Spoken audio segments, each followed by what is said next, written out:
ये सब चीजें गुरु सिखाता है तो ये सब चीजें मिल जाती हैं।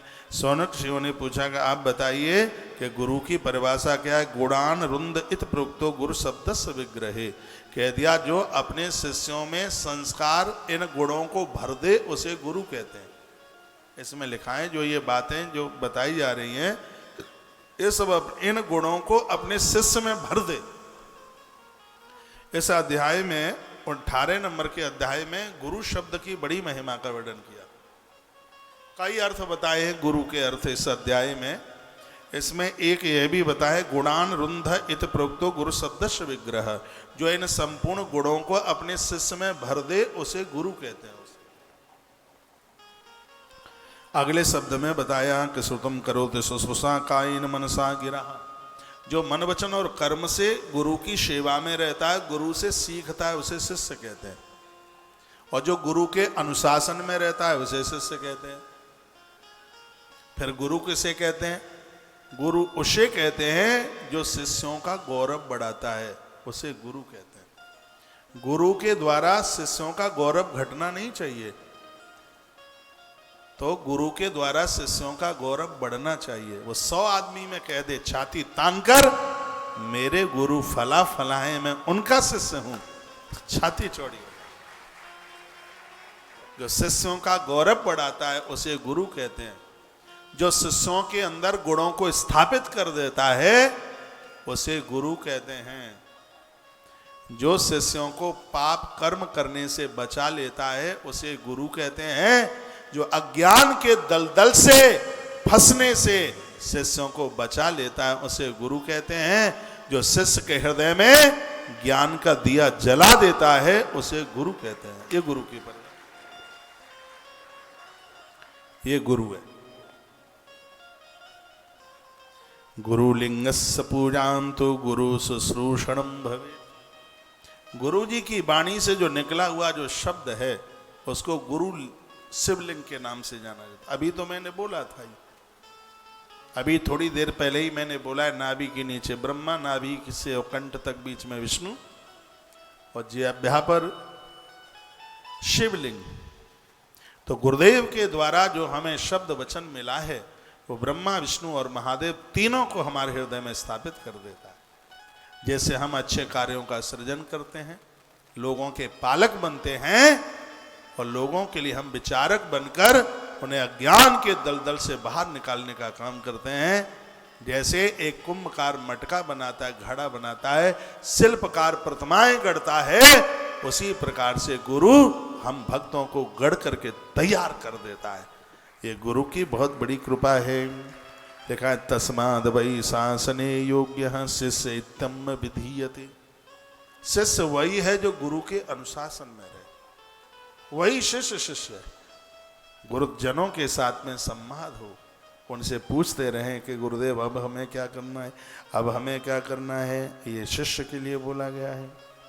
कहा गया तस्माद वही शासन योग्य शिष्य इत्ता विधीयते। शिष्य वही है जो अपने गुरुदेव के शासन में रहता है, उसके अनुशासन में रहता है।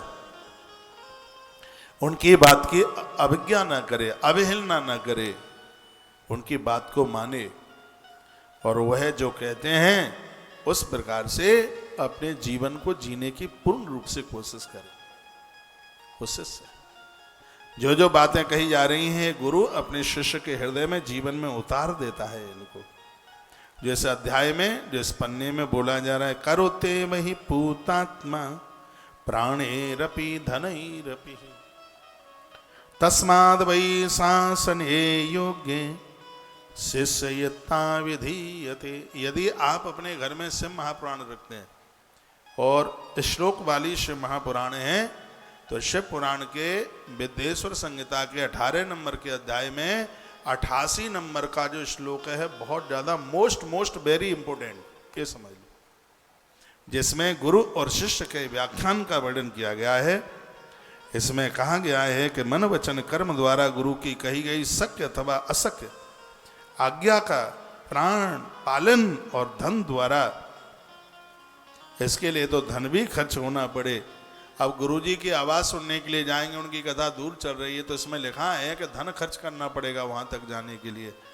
ये धन का आपका दुरुपयोग नहीं हो रहा है, ये आपके धन का सदुपयोग हो रहा है। धन खर्च करके जाना पड़ रहा है उनकी वाणी सुनने के लिए, वहाँ तक जाना पड़ रहा है।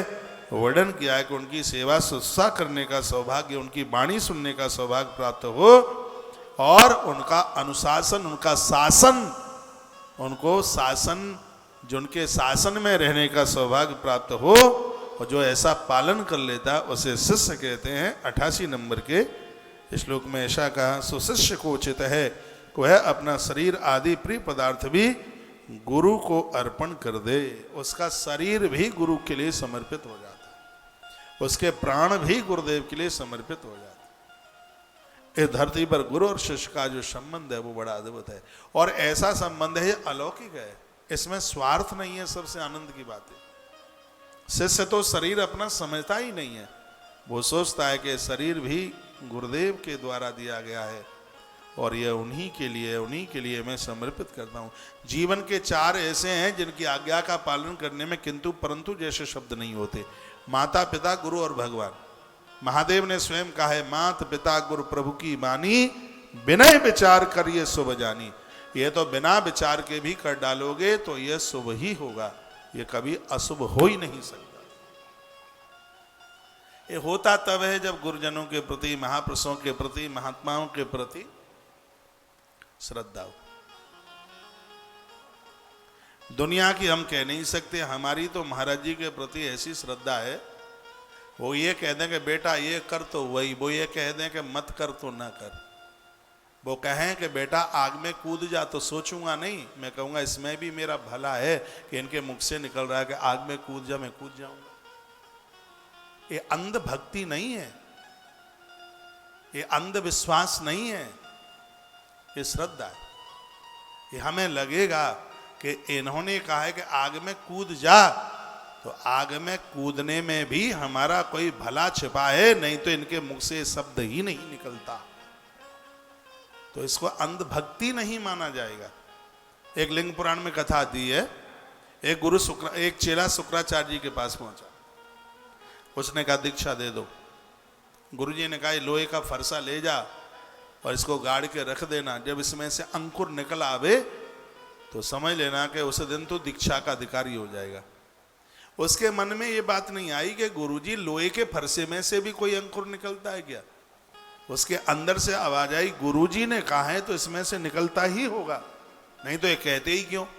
और जैसे ही उसने जाकर के वो फरसा गाड़ा, उसमें से अंकुर निकला और तत्काल भगवान आकर के प्रकट हो गए। तो भगवान ने कहा श्रद्धा और विश्वास में ही तो हम छिपे हुए हैं, भगवान मिल गए, हाल ही मिल गए। तो ऐसा विश्वास हो, ऐसी श्रद्धा हो। गुरु पूजैव पूजा स्वास्यवस्य परमात्मना।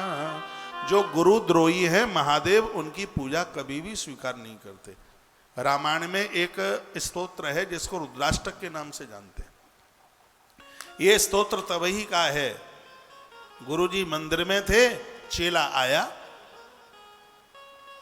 हाँ, तो वो गुरुजी को वंदन नहीं किया, प्रणाम नहीं किया, गुरुदेव को देख करके वो खड़ा नहीं हुआ। उसने कहा कि हम क्या इनसे कोई योग्य कम है क्या। वो कहा घुसुंडी के संवाद की कथा है, अब टाइम नहीं है, समय नहीं है। तो जब उसके मन में ऐसी बात आई और उसने गुरुदेव का अपमान कर दिया, पिंडी फाड़ कर भगवान महाकाल प्रकट हो गए। भगवान महादेव हाथ में त्रिशूल लिया, मार डालूंगा, और ये लगा के भगवान इसको मारे देते हैं, तब वही गुरु सामने आया। और भगवान महाकाल के हाथ जोड़े, कहा भगवान ये तो अबोध है, अज्ञानी है, आप इसके ऊपर क्रोध मत कीजिए। नमामि शमीशान निर्वाण रूपम विभुं व्यापकं ब्रह्म वेद स्वरूपम निजं निर्गुणं निर्विकल्पं निरीहं चिदाकाशमाकाशवासं भजेऽहं निराकार ओंकार मूलं तुरीयं गिरा ज्ञान गोतीर्थमीशं गिरीशं कालं महाकालकालं कृपालं गुणागार संसार पारं नतोऽहं तुषाराद संकास गौरं कबीरं मनोभूत कोटि प्रभाश्री शरीरं स्फुरन्मौलिकल्लोलिनी चारुगंगा लसद भाले भालेन्दु कंठे भुजंगा चलत कुंडलंबु सुनेत्रं विशालं प्रसन्नाननं नीलकण्ठं दयालं मृगाधीश चर्मा परमुण्डमालं प्रियं शङ्करं सर्वनाथं भजामि प्रचण्डं प्रकृष्टं प्रगल्भं परेशम् अखण्डं अजं भानुकोटिप्रकाशं त्रयः शूलनिर्मूलनं शूलपाणिं भजेऽहं भवानीपतिं भावगम्यं कलातीत कल्याणकल्पान्तकारी सदा सत्यनानन्ददाता पुरारी चिदानंद संदोह मोहापहारी प्रसीद प्रसीद प्रभो मन्मतारी नयावतु मानाथ पादारविन्दं भजन्ति यलोके परिवानगण न तावत् सुखं शान्ति संतापनाशं प्रसीद प्रभो सर्वभूतादिवासं न जानामि नामि योगं जपनैव पूजा न तोऽहं सदा सर्वदा सम्भुतोऽप्यं जराजन्म दुःखो गतोऽप्यमानं प्रभो पाहि आपं नमामि शम्भो नमामि शमीशान निर्वाणरूपं विभुं व्यापकं ब्रह्म वेदस्वरूपं रुद्राष्टकमिदं प्रोक्तं विप्रेण हरितोऽस्य ये पठन्ति नरा भक्त्या तेषां शम्भो प्रसीदति। यह गुरु अपने शिष्य को संसार से तारता है, इसलिए उसको गुरु को पिता कहा गया है। संतारयति संसाराद गुरुर्वे बोधकः पिता, गुरु पिता के रूप में समझा गया है। उभयोरंतरम ज्ञात्वा पितरम गुरुमर्चेत, संसार की जानकारी पिता देता है और भगवान की जानकारी गुरु देता है। रिश्तेदारों से पिता मिलाता है और भगवान से गुरु मिलाता है। ये संसार का जो पिता है वो संसार के रिश्तों से मिला देगा, लेकिन जो गुरु पिता है वो तो डायरेक्ट सीधे भगवान से मिलाता है। इसलिए इसका बहुत बड़ा स्थान है। अंग शुश्रूषया चापी धनाद्यि स्वाजित गुरुम पादादिकई सप्रियंतम लिंगान लिंगान यद गुरु। उनके लिंग स्वरूप जिह्वा के द्वारा और जब शब्द रूपी बीज आकर के बिठाया जाता है तो महाराज इसमें वर्णन किया गया है कि उसमें तो फिर लिखा है कि मोक्ष की फसल पैदा होती है, जीव का कल्याण होता है। इसलिए गुरु पूजा ही पूजा, गुरुदेव की पूजा के बिना तो उनके प्रति श्रद्धा न रखी जाए तो कोई भी देवता पूजा को स्वीकार नहीं करता। यह बात 95 नंबर के श्लोक में वर्णित की गई है। कहा गया गुरु बनो ज्ञान विरहितम चौरव सकलम भवेत गुरुरपि विशेषज्ञ यत्नात् गृहीत वै गुरुम अज्ञान मोचनम साध्यम विशेषज्ञो हि मोचकः वर्णन किया गया है, कहा गया कि गुरु अपने भक्त को गढ़ देता है। यदि शिष्य गुरुदेव के पास में रह रहा है तो उसको गुरुजनों को भोजन करा के ही उसे भोजन ग्रहण करना चाहिए।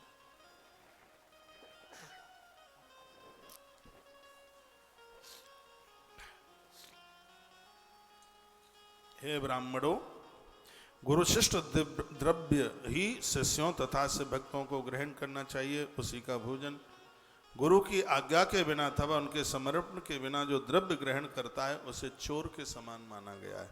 कहा गया है कोई शिष्य किसी को दीक्षा देता है तो उसके लिए भी उसको अपने गुरुजनों से अनुमति आज्ञा लेनी होती है। और याद रखना, जिसका कोई गुरु नहीं है वो किसी का गुरु बनने के लायक नहीं है। जब भी जिससे भी किसी से भी आप मंत्र दीक्षा गुरु दीक्षा लेते हैं तो इस बात की जरूर जानकारी रखिएगा कि इनके गुरु कौन हैं। इस बात की जानकारी ये यहाँ पर वर्णन किया गया है। गुरु में रहने वाले विशेष गुणों को यत्न पूर्वक ग्रहण करना चाहिए। जो अपने गुरुदेव के अंदर जो गुण हैं, शिष्य को चाहिए कि उन गुणों को वो ग्रहण करे। और इसमें लिखा है कि जानबूझ करके समझ करके जानकारी खूब हो जाए तब ही गुरु बनाना चाहिए। 97 नंबर के श्लोक में, 97 नंबर के श्लोक में यह बात कही गई है। ये श्लोक में बोले देता हूँ, गुरोरपि विशेषज्ञम यत्नाद गृहीत वै गुरु। जब तक गुरु के बारे में पूरी जानकारी न मिले तब तक उस गुरु से मंत्र दीक्षा न ले। पूरी उनके बारे में जब जानकारी मिल जावे तब ही उन्हें गुरु बनाना चाहिए। शिष्य के अज्ञान को दूर करना यह गुरु का परम कर्तव्य है।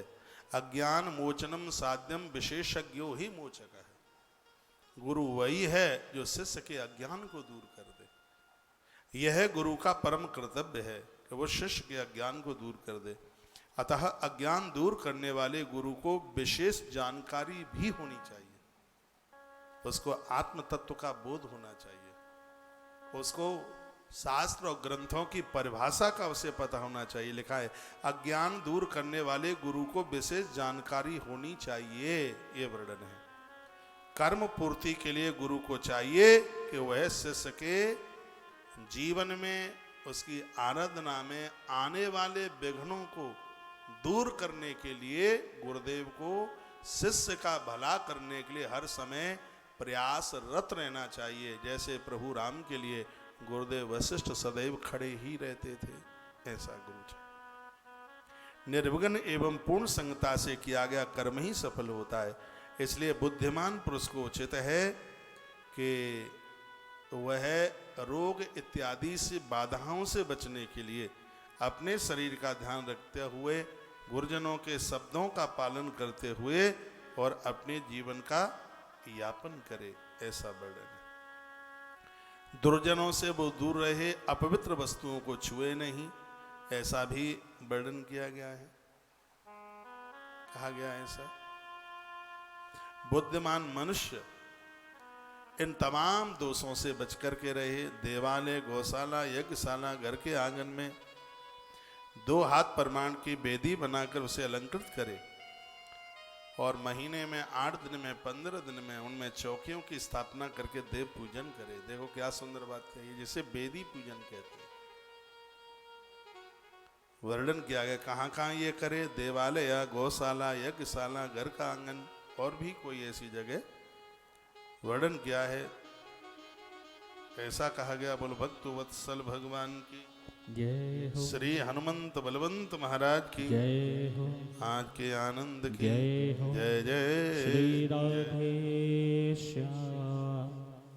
शिष्य को चाहिए कि वह कन्याओं के अंदर पूज्यता का भाव रखे, नारी का अपमान न करे, ऐसा भी वर्णन किया गया है। ये सब गुरुजनों के द्वारा जो समझाई गई जो बातें हैं उनको वह स्वीकार कर ले। शिव पूजा परो मौनी सत्यादि गुण संयुतः क्रिया तपो जपः ज्ञान ध्यानेश्वकैकमाचरेत्। शिव पूजा करने वाला पुरुष मौन तथा सत्यादि गुणों से युक्त होना चाहिए। मौन, पूजा में तो मौन रहिए, क्रिया तप जप ज्ञान और ध्यान का नित्य अभ्यास करे। क्रिया से ऐश्वर्य मिलता है।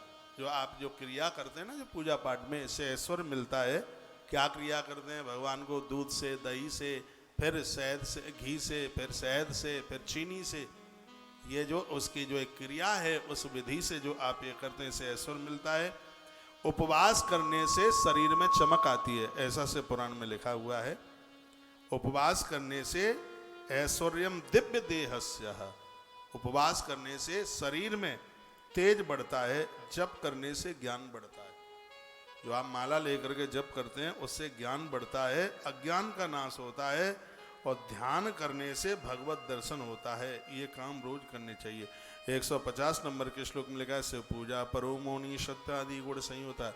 भगवान की पूजा करते समय मौन रहिए। क्रिया तपो, जो आप क्रिया कर रहे हैं, उससे क्रिया करने से आपको ऐश्वर्य, और उपवास से आपको दिव्य देह, और जब से आपको ज्ञान की प्राप्ति हो रही है। ये पूजा करते समय एक साथ ये सब चीजें मिल जाती हैं। सर्व पापम विनाशेन, जो आप भगवत पूजा करते हैं, आराधना करते हैं, इसमें वर्णन है कि जो आप पूजा के बाद में जो आप परिक्रमा लगाते हैं भगवान की, शिव महापुराण में बड़ा अद्भुत वर्णन किया है। 149 नंबर के श्लोक में कहा है, पूजा में जब कोई त्रुटि गलती रह जाती है तो आरती और परिक्रमा के द्वारा कोने पर आगे के एक लाइन छोड़ के दूसरे नंबर पर माता जी सो रही हैं, यही लाल दुपट्टा चुन्नी लाल वाली माता, आप ठीक से बैठिए, आपको नींद आ गई है, हो सकता है रात को ठीक से सो नहीं पाए आप,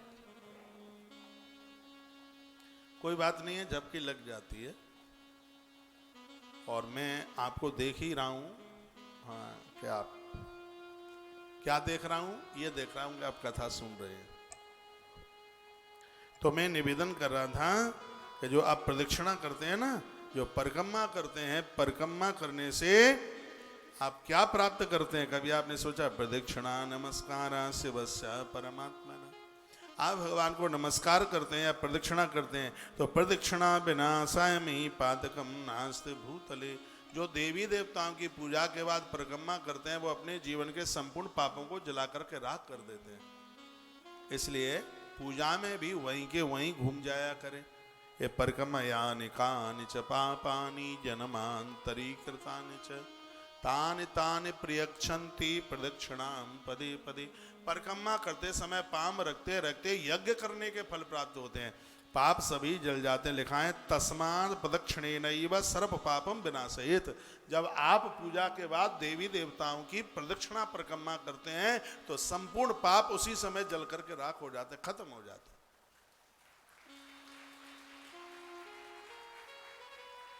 परिक्रमा की इतनी बड़ी महिमा, ये भामरें पड़ती हैं, उसमें परिक्रमा ही तो है। वो परिक्रमा जो फेरे डालते हैं वो क्या है? आपने कभी सुना है, सोचा है? नहीं पता होगा। मैंने शायद आपको उसमें रुक्मिणी मंगल में दौसा में कथा हुई थी, समझाया होगा। बेटी से विवाह से पूर्व तक जो भी अपराध हुआ है, बेटे से विवाह से पूर्व जो भी अपराध हुआ है, ये जो भांबरें जो फेरे पड़ते हैं, इन फेरों का प्रभाव है कि जन्म से लेकर के तब तक समझ लीजिए जितने अपराध हुए हैं, सगरे पाप जल करके खाक हो गए हैं, खाक हो गए। अग्नि देवता, अग्नि जल रही होती है, फेरे चल रहे होते हैं, लेकिन आज की स्थिति तो यह है कि हम तुम राजी तो क्या करे काजी, बस इतना सा हो गया है। हमारी भारतीय परंपराओं को देखिए, हमारी भारतीय संस्कृति को देखिए, जिसको परिक्रमा में क्या कहा, प्रदक्षिणा में क्या कहा। चाहे आपकी भामर पड़ रही है उस समय प्रदक्षिणा हो रही है, तस्मात् प्रदक्षिणेनैव सर्व पापम विनाशयेत्। जिस समय आप देवताओं की परिक्रमा करते हैं, संपूर्ण पाप जला करके खत्म कर देते, सगरे पाप जल जाते थे। जो फेरे की चुनरी है आपके पास, शादी की विवाह की चूहा काट जाए 1000 बार, तो भी मृत्यु के अंतिम श्वास तक ये आपसे अलग नहीं होनी चाहिए। इसकी बहुत बड़ी महिमा है। चुनरी, वो डीबी शर्मा जी चुनरी के ऊपर एक बड़ा अद्भुत, जो शादी के जो चुनरी, उसके ऊपर बड़ा अद्भुत भजन गाते थे।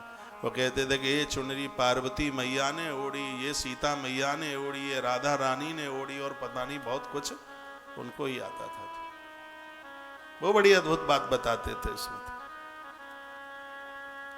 तो देखिए क्या लिखा है कि प्रदक्षिणा विनाशाय मही पातकम नास्त भूतले।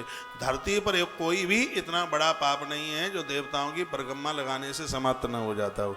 सोई तो हम कहें गिरिराज जी की परिक्रमा क्यों लगती है, कामदानाथ की परिक्रमा क्यों लगती है, इसलिए लगती है सगरे पाप जल करके राख हो जाते हैं। तस्माद प्रदक्षिणे नैव सर्व पापम विनाशयेत्। 149 नंबर का श्लोक है। परिक्रमा करते समय आप सगरे पापों को जला करके राख कर देते हैं, समाप्त कर देते हैं। इसलिए पूजा में नमस्कार, प्रणाम और परिक्रमा और आरती और भोग, ये चीज़ें 5-4 चीज़ें हैं, ये पूजा में होनी ही चाहिए। ये वो बात मैं आपको ज़्यादा निवेदन कर रहा हूँ जो इससे पहले से महापुराण में मैंने बातें नहीं कही, और अगली बार मैं ये नहीं कहूँगा, कोई दूसरी बात नहीं कहूँगा। आनंद हो रहा है कथा में। अब आपको आनंद आ रहा है कि नहीं आ रहा आप जाने, लेकिन मुझे बहुत आनंद आ रहा है। इसमें वर्णन किया गया है कि भगवान की पूजा करने से तमोगुण छूट जाता है। तमोगुण छूटने से लंबी आयु मिलती है, शक्ति मिलती है। तमोगुण छूटता है। कर्णेन फलम याति तमसः परिहापनात्। 152 नंबर का श्लोक। आपको कोई पूछे कि पूजा भगवान की क्यों की जाती है, तो इसमें वर्णन है कि भगवान का पूजन करने से तमोगुण समाप्त। तमोगुण के 2 अर्थ हैं, एक है क्रोध और एक है आलस्य। ये तमोगुण के ही पर्याय हैं। ये तमोगुण का एक अर्थ है आलस्य, एक है अंधकार और एक है क्रोध। तो भगवान की पूजा करने से आलस्य भी चला जाता है, भगवान की पूजा करने से अंधकार भी समाप्त हो जाता है, और भगवान की पूजा करने से क्रोध भी समाप्त हो जाता है। लिखा है, वर्णन किया, कर्णेन फलम याति तमसः परिहापनात्। इसका फल क्या है, पूजा का फल क्या है? क्यों बिना फल के तो कोई लोग काम नहीं करते। आप ऑफिस क्यों जाते हैं, आप नौकरी क्यों जाते हैं? क्योंकि नौकरी का फल आपको क्या है, आपको वेतन मिलता है, आपको पैसा मिलता है, आप इसलिए जाते हैं। बिना लिए तो कोई जाता ही नहीं है। आप कथा सुनने के क्यों आए हैं? कथा सुनने से पाप जलते, ताप पाप परताप ये सब समाप्त होते, नहीं तो किसके पास समय है? कितनी दूर दूर से आए, किसी को तो रिक्शा ही नहीं मिला, चौराहे पर बेचारी घंटा एक खड़ी रही माता, साधन नहीं मिला, लेकिन तो भी पहुंची। व्यक्ति बिना फल के तो कुछ करता ही नहीं है, कुछ नहीं करता। दिया क्यों जलाया जाता है? क्योंकि अंधकार में खोपरिया ना फूटे, इसलिए। रोटी क्यों खाई जाती है? भूख मिटाने के लिए। यहां इस धरती पर बिना पाने के लिए कुछ किया ही नहीं जाता। तो इसमें वर्णन है कि भगवान की पूजा क्यों की जाती है। भगवान की पूजा से 3 बातें तो स्पष्ट दिखाई देती हैं। क्या लिखा है इसमें? कर्णेन फलम याति तमसः परिहापनात्। इसमें वर्णन किया कि भगवद आराधना पूजा करने से एक तो आलस्य समाप्त होता है, एक अज्ञान समाप्त होता है, और एक क्रोध समाप्त हो जाता है। और जिसको क्रोध नहीं आता उसे देवता कहते हैं, जो क्रोध में जीता है उसे राक्षस कहते हैं, उसे निशाचर कहते हैं। तो ये भगवान की पूजा है, भगवान की आराधना साधना है, वो हमें देवता बना देती है, ये देव बना देती है। मृत्यु लोक में भी ये हमें देवता बना देती है। तो यह इसकी इतनी बड़ी महिमा है भैया। कर्णेन फलम याति तमसः परिहापनात्। तो ये तमोगुण को समाप्त कर देती है पूजा। लोग तमोगुण से छूट जाते हैं, और ब्रह्म द्वारा बुद्धि की प्रेरणा होने से इसके जन्म जन्म के पाप उसी समय समाप्त हो जाते हैं। माचिस की तीली लगे तो वो ये नहीं सोचती कि इसमें ये रुई का गोदाम कितना पुराना है, कितना नया है। दिया जलता है तो ये नहीं सोचता कि इसमें अंधकार कितने 1000 वर्ष का पुराना है। दिया जला, अंधकार समाप्त। और भगवान की आराधना पूजा करने पर हमारी जो बुद्धि है वो ब्रह्म बुद्धि हो जाती है। ब्रह्म बुद्धि किसे कहते हैं? जो विचार ईश्वर से जुड़ जाए, जो हमारी वासना भगवान से जुड़ जाए, उसे ब्रह्म बुद्धि कहते हैं। इस ग्रंथ में लिखा है, परिमार्जितातस्त बुद्ध्यां ब्रह्म बुद्धि जनतांच। अरे भैया, जैसे ही बुद्धि भगवान से जुड़ी, हमारे संपूर्ण पाप उसी समय जल करके राख हो जाते हैं, खत्म हो जाते हैं। देश काल शरीर धन एवं अपनी योग्यता के अनुसार हमें भगवान की भक्ति जप ज्ञान ध्यान अवश्य में करना चाहिए। देश काल शरीर धन एवं, देखो कितनी सुंदर बात कही है। यथा देशम यथा कालम यथा देहम यथा धनम। 4-5 बातें इसमें। देश काल शरीर धन एवं अपनी योग्यता के अनुसार, अपनी योग्यता के अनुसार। योग्यता वहां के लायक है नहीं, समाधि के लायक है, योग्यता तो अभी माले ही पकड़ने के लायक है। तो अपनी योग्यता के अनुसार। और क्या कहा, देश, आप जहां रहते हैं उस देश की हवा भी तो जिस प्रकार से, अब ये बात मुझे यहां से नहीं कहना चाहिए, बहुत लोग इस देश में मछलियां खाते हैं। अब उनको पूछा जाए कि क्यों खाते हैं, वो ये बोल देंगे कि आदि काल से यहाँ ऐसा ही है, यहाँ पर लोग पहले से पूर्व से ही अन्न की व्यवस्था नहीं, चावल की व्यवस्था नहीं, अन्न की व्यवस्था नहीं है, तो हम पहले से वही देखते हुए आ रहे हैं, इसलिए हम मछली खाते हैं। अब मैं इस बात का प्रचार नहीं कर रहा हूं कि आप सब मछली खाना शुरू कर दें, जो उनके देश में चलता है अब वो तो करें क्या, वो तो खाएंगे। राम जी से मिलने के लिए श्रृंगवेरपुर पर बहुत लोग आए। श्रृंगवेरपुर निषाद राज गु के यहाँ राम जी से मिलने के लिए आए। उसमें ऐसे बहुत लोग थे जो भगवान के लिए फूल पत्तियां लेके आए थे, और कुछ लोग ऐसे थे उनमें फूल पत्ती फल नहीं थे तो वो लकड़ी का गठरी लेके आ गए। और वर्णन ये भी है, बहुत लोग ऐसे थे कि वो नदी में से मछलियां पकड़ के लाए। अब जिसके पास जो होगा वो वही तो लेके आएगा। तो प्रभु श्री राम जी ने ये नहीं कहा कि भाई तू मेरे सामने मछली लेके क्यों आया है। अब ये तमाम जो बातें हैं, ये बातें इसलिए नहीं कही जा रही हैं, ये इसलिए नहीं कही जा रही हैं कि हम मछली का भोग भगवान को लगाएं। ये बात इसलिए कही जा रही है कि जिस देश में वहां की जैसी स्थिति थी और आपने वैसा बर्ताव किया, तो इसका मतलब ये नहीं कि आप पहले मछलियां खाते रहे तो अब भगवान को ना पूजें, आप पहले मुर्गा मुर्गी खाते रहे तो भगवान को न पूजें। शिव पुराण कहता है कि जिस देश की स्थिति परिस्थिति को देख करके तुम अपने जीवन का यापन करते रहे, अब इन किन्हीं महापुरुषों के सानिध्य में आकर अपने आप को बदल दीजिए और आज से ही भगवान से जुड़ जाइए। पहले आपने क्या किया है भगवान बिल्कुल भूल जाएगा। मछली खाई के, मुर्गे खाए के, अंडे खाए के, शराब पिया के और उल्टा पुल्टा किया, परमात्मा बड़ा भुलक्कड़ है, वो सिगरा भूल जाएगा।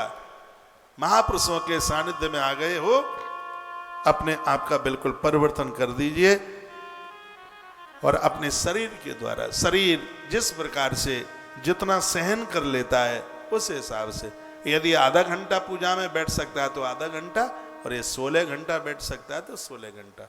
ये बैठ सकता नहीं आधा घंटा और आप कोशिश कर रहे हैं 10 घंटे की, शिव पुराण कहता है कि ऐसा मत कीजिए, आप मूर्छित होकर के गिर जाएंगे, आपको तकलीफ हो जाएगी, आप अस्पताल पहुंच जाएंगे। तो इसमें लिखा है शरीर को जितनी शक्ति है उतनी समय आप भगवान को दीजिए। परमात्मा नहीं कह रहा है आपसे कि 24 घंटा मुझे दे दीजिए, वो कहता है आपसे कि आपके शरीर को जितनी शक्ति है उतना दे दीजिए। काल शब्द लिखा है, जितना आपके पास समय है उतना दे दीजिए, उसके अनुसार आप भगवान की आराधना में मन नहीं लगता है तो इसका अभ्यास करें। 153 153 नंबर के श्लोक में कहा गया है कि यदि आपका मन लगता नहीं है, यथा योग्यम प्रकुर्वीतः क्रियाधीश भक्तिमान, क्रिया उसका अभ्यास करें।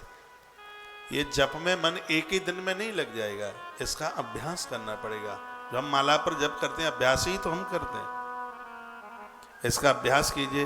बुद्धिमान व्यक्ति को चाहिए, उसके लिए यही उचित है कि शिव क्षेत्र में न्यायपूर्वक धन का अर्जन करते हो। देखो इसमें एक बात कही गई है, आपने अपने जीवन में कमाया है तो उसका एक अंश ऐसा बचा करके रखिए वृद्धावस्था में जिस धन के द्वारा आप तीर्थों में वास कर सकें। 154 154 नंबर के श्लोक में ये बात कही, लिखा न्याया जत सुवित्तेन बसेद प्राग्ञ शिवस्थले। यहाँ से पुराण की कथा है इसलिए शिवस्थले नहीं तो इसका अर्थ है तीर्थस्थले। एक भाग धन का ऐसा बचा करके रखिए वानप्रस्थ जीवन में, बुढ़ापे में, जिस धन के द्वारा आप तीर्थों में वास कर सकें। उस समय आप बच्चों से मांगेंगे, बहुओं से मांगे, पैसा नहीं मिलेगा, धक्का जरूर मिल जाएगा, पैसा नहीं मिलेगा, नहीं मिलेगा। और अब 5 साल के बाद तो देख लेना और क्या होने वाला है, आपकी मांगने की हिम्मत ही नहीं पड़ेगी। बहू डांट लगा देगी, बेटा फटकार लगा देगा, कहेगा पापा बड़ा हाथ तुम्हारा खुला है, तुम्हें पता नहीं लगता है कि 4 बच्चे पढ़ाई के लिए फीस पहुंचाना मुश्किल होता है, तुम रोज दे वृंदावन दे हरिद्वार, बड़ी नाक में दम कर रखी। तो भगवान महादेव नंदी को एक कथा सुना रहे हैं। वो कहते हैं सजग्र और समझदार व्यक्ति को चाहिए न्यायार्जित सुवित्तेन बसेत प्राज्ञ शिवस्थले यानी तीर्थस्थले। समझदार व्यक्ति को चाहिए कि अपनी कमाई का कुछ अंश अपने लास्ट के लिए रख ले, अंत के लिए रख ले, वानप्रस्थ जीवन के लिए, बुढ़ापे वृद्ध अवस्था के लिए रख ले, जिससे वह दान पुण्य करे, जिससे वो तीर्थ यात्रा करे। ये वर्णन है। जीव हिंसाद रहित मक्श्लेषः विवर्जितः। इस वानप्रस्थ जीवन में जीव हिंसा मत करो, घर में कलेश मत करो, जहां भी रहते हो सोती सी गंगा बह रही हो, हमारी तरफ से कलेश नहीं होना चाहिए, ऐसा वर्णन किया गया। जीव हिंसा से रहित, कलेशों से रहित, और अन्न और जल जितना जो मिल जाए उसको खा पी कर ज्यादा से ज्यादा गुरु मंत्र का जप करे। वर्णन है। पैसा नहीं है तो भिक्षा का अन्न प्राप्त करके अपने जीवन का निर्माण करे, ऐसा भी वर्णन किया गया है। इसमें वर्णन किया है कि भजनानंदियों का जो भोजन जितना सहज, ज्यादा उसमें लहस, ज्यादा उसमें मसाले, ज़्यादा उसमें चौपड़, ये सब चीज़ें न हों। इसमें कहा गया है कि जितना आपका भोजन हल्का होगा उतनी ही आपकी भक्ति ज़्यादा बढ़ने वाली होगी, ऐसा वर्णन इसमें किया गया।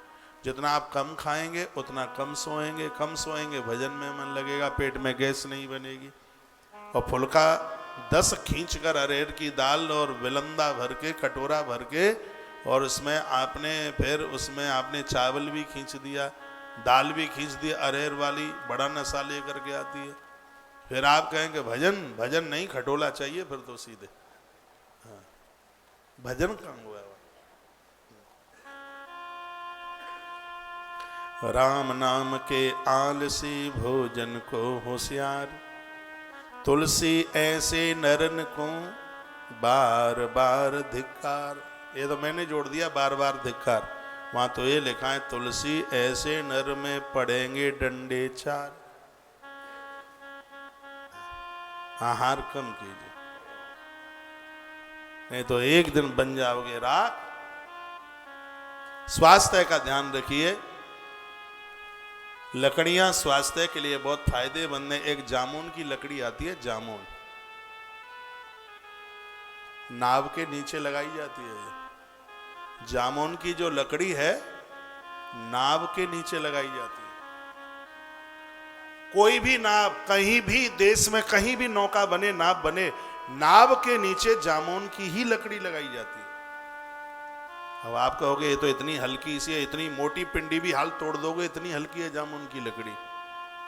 फिर भी जामुन की लकड़ी नाव के नौका के नीचे लगाई जाती है।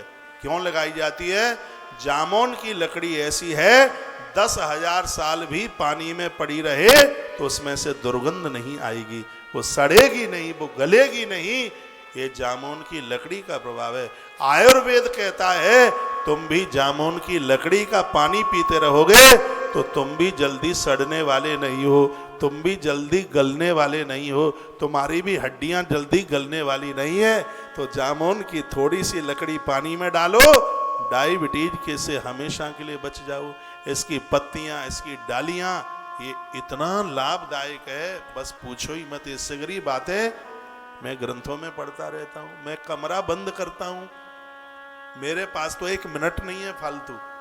मैं क्विंटलों तो किताबें लेकर के चलता हूं। किसी समझदार को पूछ लेना, नौका वाले को, कि नाव के नीचे जामुन की ही लकड़ी क्यों लगाई जाती है।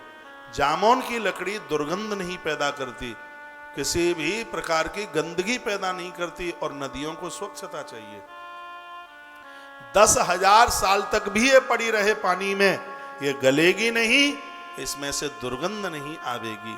ये जामुन की लकड़ी का ऐसा प्रभाव है।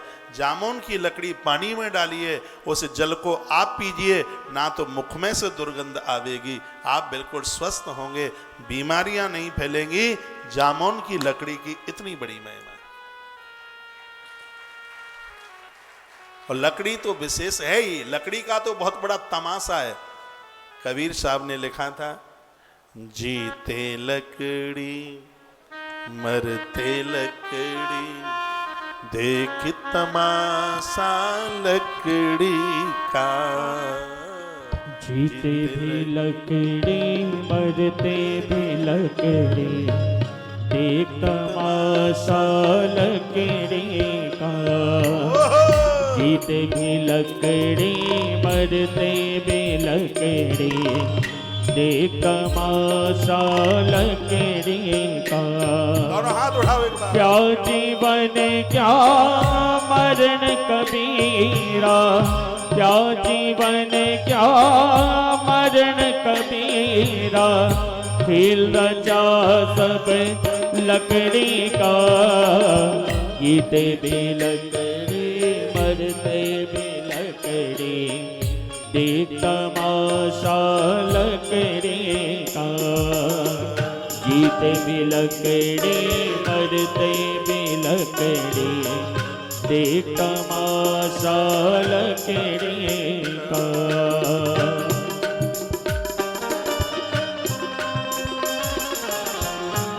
अरे बोल।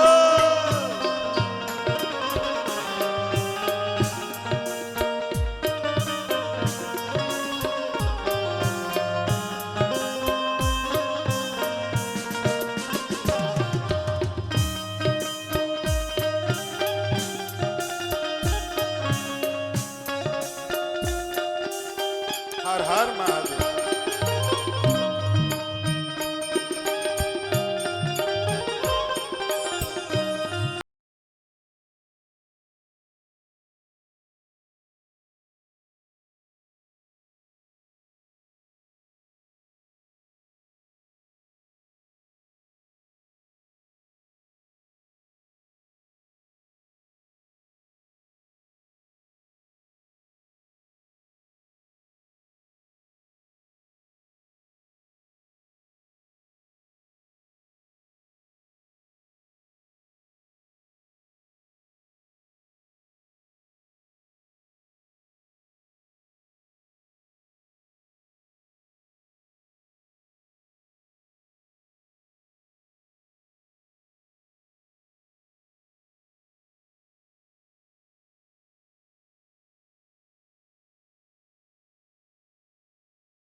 हो शंभुनाथ। जय हो।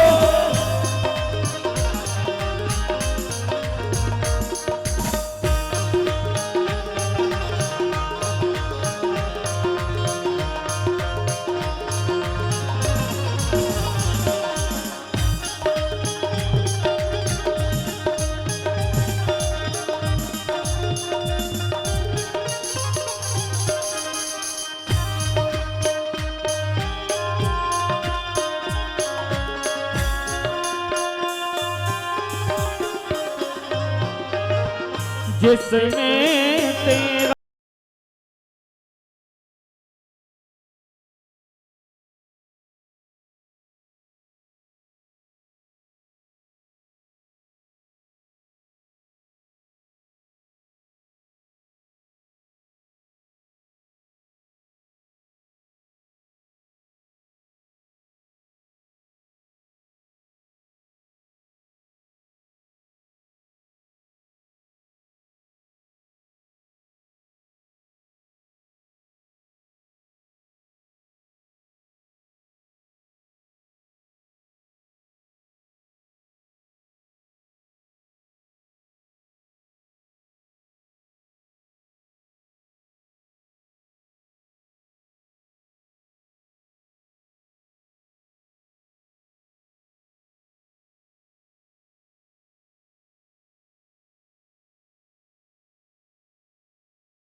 डोली पालकी हो, डोली पालकी और जनाजा सब कुछ है ये लकड़ी का। डोली पालकी और जनाजा, डोली पालकी और जनाजा सब कुछ है ये लकड़ी का। जन्म मरण के हो, जन्म मरण के इस मेले में है ये सहारा लकड़ी का। जीते भी लकड़ी, मरते भी लकड़ी, देख तमाशा लकड़ी का। जीते भी लकड़ी, मरते भी लकड़ी, देख तमाशा लकड़ी का।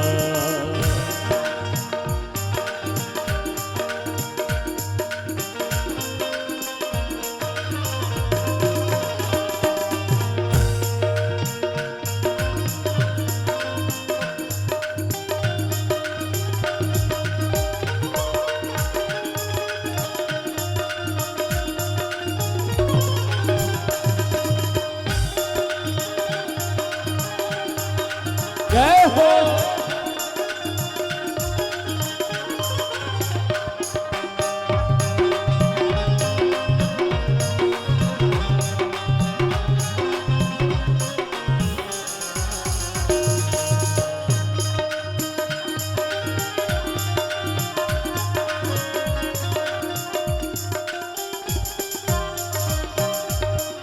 क्या राजा क्या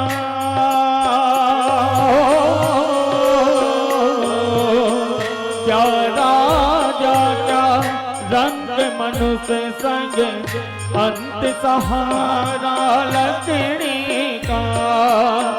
क्या राजा क्या रंग मनुष्य संग अंत सहारा लकड़ी का। कहत कबीरा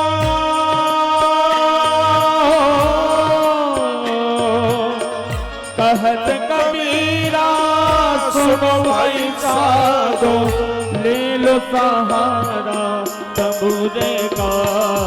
जीते भी लकड़ी, मरते भी लकड़ी, आशा लकड़ी का। क्या जीवन क्या मरण कबीरा, क्या क्या जीवन क्या मरण कबीरा, खेल रचा सब लकड़ी का। जीते भी लकड़ी मरते भी लकड़ी, देख तमाशा लकड़ी का। जीते भी लकड़ी मरते भी लकड़ी, देख तमाशा लकड़ी का। जीते भी लकड़ी मरते भी लकड़ी, देख तमाशा लकड़ी का। जीते भी मरते भी लकड़ी, देख तमाशा लकड़ी का। हे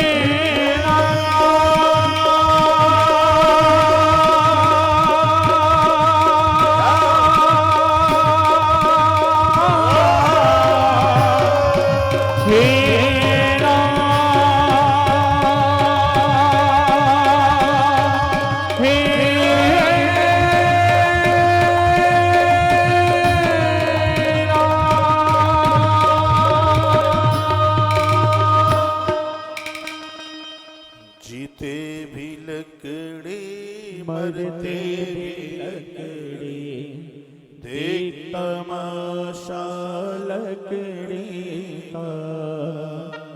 क्या जीवन क्या मरण कबीरा, क्या जीवन क्या मरण कबीरा। खेल रचा सब लकड़ी का। जीते भी लकड़ी मरते भी लकड़ी, देख तमाशा लकड़ी का। लकड़ी का प्रभाव देखिए, आम की लकड़ी गरीबी को खत्म कर देती है। तुलसी की लकड़ी, उसे एक दिया जलाइए 10,000 दिए जलाने का फल प्राप्त कर देती है। नीम की लकड़ी फोड़ा फुंसियों को दूर कर देती है। ये लकड़ी का आप कितना अद्भुत प्रभाव लकड़ी है। और जामुन की जो लकड़ी है वो बीमारियों को दूर कर देती है। तो जामुन की लकड़ी की बात करते करते कबीर बाबा के पास तक पहुंच गए। सोचा थोड़े ही था कि ये गीत गाना ही है, बोलना ही है। चंदन की लकड़ी, समी की लकड़ी, बड़े इन सब के प्रभाव हैं। वर्णन किया गया है कि पृथ्वी में निवास करने वाले लोगों को शुद्ध अन्न का ही भक्षण करना चाहिए। मौन व्रत रह करके भगवान की आराधना साधना करे। भगवान शंकर जिस भी देवता का वो पूजन करते हैं, भगवान उनका कल्याण कर देंगे। सूत कहते हैं कि ये कथा मैंने अपने गुरुदेव भगवान व्यास के मुख से सुनी है और ये हमने आपको सुना दी। श्लोक नंबर 161 में कहा, व्यासेन यत् पुरा प्रोक्तम यह श्रुतम ही मया पुरा, भद्रमस्तु हिभोम अस्माकं शिव भक्ति दृढ़स्तु सा। यह कथा भगवान शंकर की भक्ति में दृढ़ता करती है। और तुम क्या सुनना चाहते हो? तो ऋषियों ने कहा, हे गुरुदेव, आप कुछ पार्थिव पूजा के बारे में बोल रहे थे, तो वो बात अधूरी रह गई थी, उसको विस्तार पूर्वक आप पार्थिव पूजा के बारे में कहें।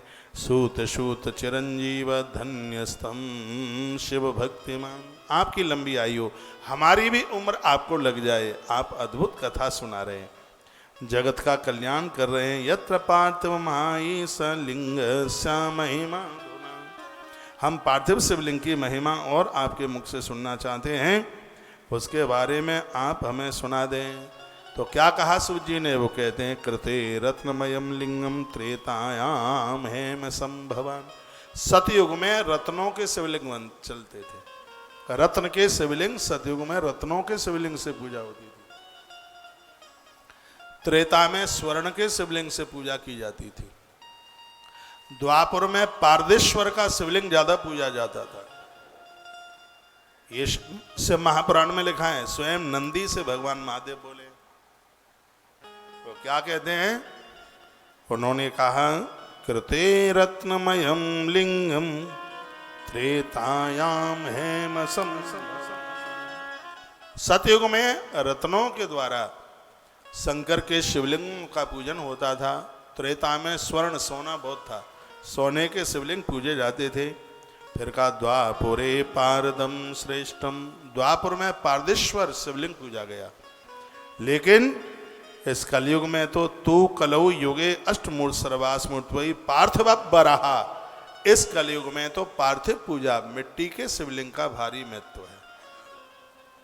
अब मिट्टी का पार्थिव शिवलिंग रोज बनाना पूजना बड़ा मुश्किल है, तो फिर क्या करें। बताया जाता है कि बाणासुर ने करोड़ों करोड़ों मिट्टी के शिवलिंग बनाकर नर्मदा मैया में उसने विसर्जित किए। एक दिन नर्मदा जल में भगवान महादेव प्रकट हो गए और बाणासुर को कहा कि वरदान मांगो, क्या चाहिए। तो इसने कहा कि भगवान जितने भी मिट्टी के शिवलिंग मैंने नर्मदा मैया में प्रवाहित किए हैं, इन सबको आप पाषाण के बना दीजिए। शंकर जी ने कहा एवमस्तु तथास्तु। वही मिट्टी के शिवलिंग वाणलिंग नर्मदेश्वर के रूप में प्रकट हो गए हैं। जो नर्मदेश्वर की पूजा करते हैं उनको पार्थिव पूजा का ही फल प्राप्त होता है। और कलयुग में भगवान नर्मदेश्वर से बढ़कर के कोई दूसरा शिवलिंग है ही नहीं। त्रेता में सोने का, सतयुग में मड़ियों का,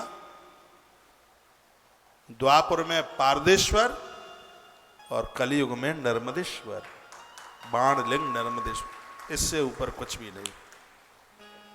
और कितना विशेष है शिवलिंग देखिए, वर्णन किया जा रहा है, कहा जा रहा है कि तथा सर्वेषु लिंगेषु पार्थिवं श्रेष्ठमुच्यते यथा सर्वेषु वर्णेषु ब्राह्मणा श्रेष्ठ उच्यते। जिस प्रकार से वर्णों में ब्राह्मण उच्च है, उसी प्रकार से शंकर जी की से पिंडियों में नर्मदेश्वर ऐसे ही उच्च है, ऐसे ही ऊंचा है। इतना ही नहीं, यथा सर्वेषु देवेषु ज्येष्ठ श्रेष्ठो महेश्वरा, जैसे देवताओं में महादेव श्रेष्ठ हैं, उसी प्रकार से सभी लिंगों में भगवान नर्मदेश्वर ऐसे ही श्रेष्ठ है। यथा नदीषु सर्वासु ज्येष्ठा श्रेष्ठा सुरापगा, जिस प्रकार से नदियों में गंगा श्रेष्ठ है, उसी प्रकार से शिवलिंग में भगवान नर्मदेश्वर वैसे ही श्रेष्ठ हैं। यथा सर्वेषु मंत्रेषु प्रणवो ही महान स्मृता, मंत्रों में जैसे प्रणव ओम श्रेष्ठ है, उसी प्रकार से शिवलिंग की पिंडियों में भगवान नर्मदेश्वर, यहाँ पार्थिव का नाम है तो पार्थिव ही मिट्टी का शिवलिंग ही नर्मदेश्वर के रूप में प्रकट हुआ है। तो इस कलयुग में नर्मदेश्वर से श्रेष्ठ कुछ भी नहीं है। यथा सर्वेषु वर्णेषु ब्राह्मण श्रेष्ठ उच्यते, वर्णों में ब्राह्मण श्रेष्ठ है, शिव पिंडियों में शिवलिंग में नर्मदेश्वर ऐसे ही श्रेष्ठ है। और क्या लिखा, यथा पुरीषु सर्वासु काशी श्रेष्ठतमा स्मृता, जैसे पुरियों में काशी श्रेष्ठ है, उसी प्रकार से शिवलिंग में पार्थिव शिवलिंग श्रेष्ठ है। लेकिन पार्थिव शिवलिंग उपलब्ध नहीं है, तो वहाँ नर्मदेश्वर अति श्रेष्ठ है। वर्णन है तथा सर्वेषु लिंगेषु पार्थिव श्रेष्ठ मुच्यते यथा व्रतेषु सर्वेषु शिवरात्रि व्रतम वरम। भगवान महादेव के भक्त के लिए सबसे बड़ा व्रत है जिसका नाम है शिव महारात्रि। जैसे व्रतों में शिव महारात्रि श्रेष्ठ है, उसी प्रकार से शिवलिंग में भगवान नर्मदेश्वर ऐसे इसी प्रकार से श्रेष्ठ है। तो 100 बातों की बात तो यही है कि आप सब अपने अपने घर में भगवान महादेव को पूजन कीजिए। महीने 2 महीने 6 महीने में एक बार मिट्टी के शिवलिंग बना करके उनका बंधन पूजन करें। जो पार्थिव लिंग की पूजा करके पुण्य किसी वर्णन किया है कि सभी देवताओं की पूजा का फल उन्हें प्राप्त हो जाता है। पार्थिव शिवलिंग की पूजा करने से धन आयु ये सब चीज़ें मिल जाती हैं। तुष्टि पुष्टि और लक्ष्मी, लक्ष्मी तो तिल के पेड़ की तरह से टपकती है, बरसती है पार्थिव शिवलिंग पूजा पर। और आप जो भगवान महादेव का जो अभिषेक करते हैं, लक्ष्मी की तो वर्षा होती है, कमी नहीं रहती किसी प्रकार से। जो तीनों संध्याओं में शिवलिंग का निर्माण करके बेलपत्र से 10 अथवा 11 बेलपत्र उनके ऊपर चढ़ाते हैं, उनका बड़ा अद्भुत पुण्य है। क्या पुण्य है? वह शरीर से रुद्र लोक को जाता है और दर्शन एवं स्मरण मात्र से भी वह मनुष्यों के पापों को दूर कर देता है। जो पार्थिव शिवलिंग पर 10-11 बेलपत्र चढ़ाकर दिन में 3 बार पूजा करते हैं महाराज, ऐसे व्यक्ति को छूने से पाप जल करके राख हो जाते हैं। जो दिन में 3 बार महादेव का अभिषेक कर ले, पूजन कर ले, ऐसे व्यक्ति को छूते ही समझ लो कि सगरे पाप जल करके खत्म, दर्शन मात्र से पाप जल करके राख हो जाते हैं। इतनी बड़ी महिमा भगवान शंकर की पूजा की है। और वह व्यक्ति साक्षात जीवन मुक्त साक्षात शंकर जी की तरह है, इसमें कोई संशय नहीं समझना चाहिए। उसके दर्शन मात्र से भोग तथा मुक्ति प्राप्त हो जाती है। इसमें वर्णन है कि कोई व्यक्ति मरणासन्न रखा हो, क्या अद्भुत बात कही है, कोई व्यक्ति मरणासन्न रखा हो, उसके प्राण निकलने वाले हैं, इतने में कोई भगवान का भक्त उसके सन्मुख आ जाए, या तो एकादशी करने वाला आ जाए या भगवान महादेव का अर्चन करने वाला, अभिषेक करने वाला उस व्यक्ति के सन्मुख आ जाए और तत्काल उस व्यक्ति की मृत्यु हो जाए, यमराज के दूत वापस चले जाएंगे, उसको भगवान महादेव का नंदी या नारायण का गरुण ही लेके जाएगा, ऐसा हमारे ग्रंथों में लिखा।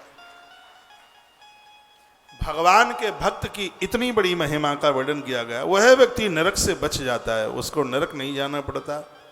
इतनी बड़ी महिमा कही गई। त्रिसंध्यम योर्च ये लिंगे कृता विलवेन पार्थिवम, बेल पत्र के द्वारा महादेव का अर्चन किया जाता है, तो उस फूल की उसकी बड़ी महिमा। इसमें एक बात और वर्णन की है कि भगवान फूल से बड़े प्रसन्न होते हैं, बहुत ज़्यादा प्रसन्न होते हैं। इस ग्रंथ में यह भी लिखा हुआ है कि भगवान के ऊपर 1000 पुष्प चढ़ाते हैं और एक बेलपत्र चढ़ाते हैं, एक बेलपत्र 1000 के बराबर है। इसलिए शंकर की पूजा में बेलपत्र की भारी महिमा बहुत ज़्यादा महत्व है। क्या जीवन मुक्त, वह व्यक्ति जीवन मुक्त हो जाता है, संसार में रहता हुआ संसार में वो फंसता नहीं है। पार्थिवम शिवलिंगम च विप्रो यदि न पूजयित सयात नरकम घोरम शूलप्रोतम सुदारुणम। ये जितने भी धरती पर ब्राह्मण लोग सुन पा रहे हैं, लिखा हुआ है कि जिन ब्राह्मणों ने भगवान महादेव की पूजा नहीं करी वो सगरे नरक जाएंगे, बच नहीं पाएंगे।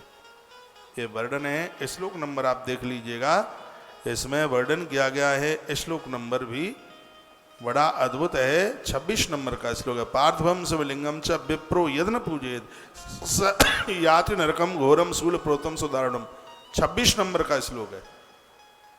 अध्याय नंबर 19 श्लोक नंबर 26। आप किसी भी देवी देवता की आप पूजा करते हैं, भगवान महादेव को जरूर पूजिएगा, उनसे दूर मत भागिए। यथा कदच्छिद विदना रम्यम लिंगम प्रकारयेत। वर्णन किया कि जो विधि के साथ में जो पूजा की गई है वो पूजा तत्काल अपना फल दे देती है। अखंडम तद्व कर्तव्यम न विखंडम प्राकरेत विखंडम तो प्रकुर्वाणो नैव पूजा फलम लभेत। 28 नंबर का श्लोक भी बड़ा अद्भुत है। इसमें का अखंड शिवलिंग बनाना चाहिए, खंड खंड उसका निर्माण न करें। 2 खंड करने से पूजा के फल की प्राप्ति नहीं होती है, पार्थिव पूजा में बोला गया है, ऐसा वर्णन किया गया है। रत्न सुवर्ण पारद स्फटिक पार्थिव पुष्पराग से अखंड शिवलिंग का निर्माण आप करें और उसमें भगवान का वंदन, भगवान का पूजन करें। अखंडे तो चरे पूजा संपूर्ण फलदायिनी। जो भी प्रतिमाएं खंडित नहीं है, अखंड हैं, ऐसी प्रतिमाओं पर पूजा करने से पूजा का संपूर्ण फल प्राप्त होता है, ऐसा वर्णन है। अखंडे तो चरे पूजा संपूर्ण फलदायिनी, उसका पूरा फल मिलता। 2 खंडे तो चरे पूजा महाहानि प्रदा स्मृता।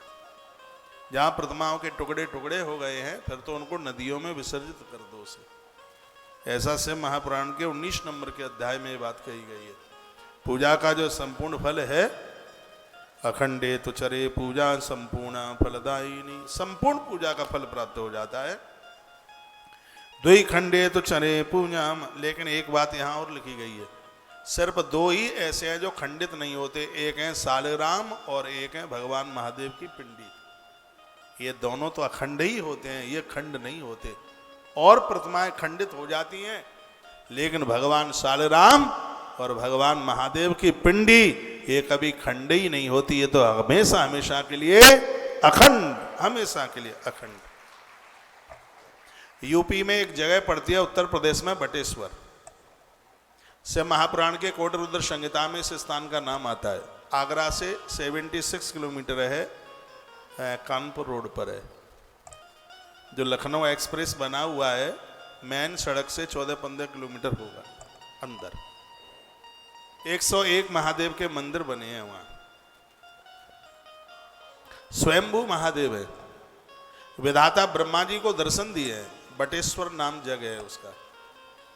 यदि वसुदेव जी महाराज को कारागृह नहीं मिलता तो भगवान श्री कृष्ण की जन्मभूमि वहीं होती, क्योंकि भगवान श्री कृष्ण के पूर्वजों की ये स्थली है। सूरसेन नाम के राजा यहीं के थे, उनके 12 पुत्र हुए, सबसे बड़े बेटे का नाम था वसुदेव। वह बारात लेकर मथुरा आए और आकाशवाणी हुई कि उनको जेल खाने में डाल दिया गया और भगवान का जन्म मथुरा में हो गया। यदि वसुदेव जी की विदाई हो गई होती, माता देवकी पहुंच गई होती बटेश्वर, तो फिर भगवान श्री कृष्ण का तो प्राकट्य वहीं होता। मेरे लिए बहुत आनंद की बात है कि मैंने अपने जीवन की पहली से महापुराण भगवान बटेश्वर नाथ को सुनाई है। सबसे पहले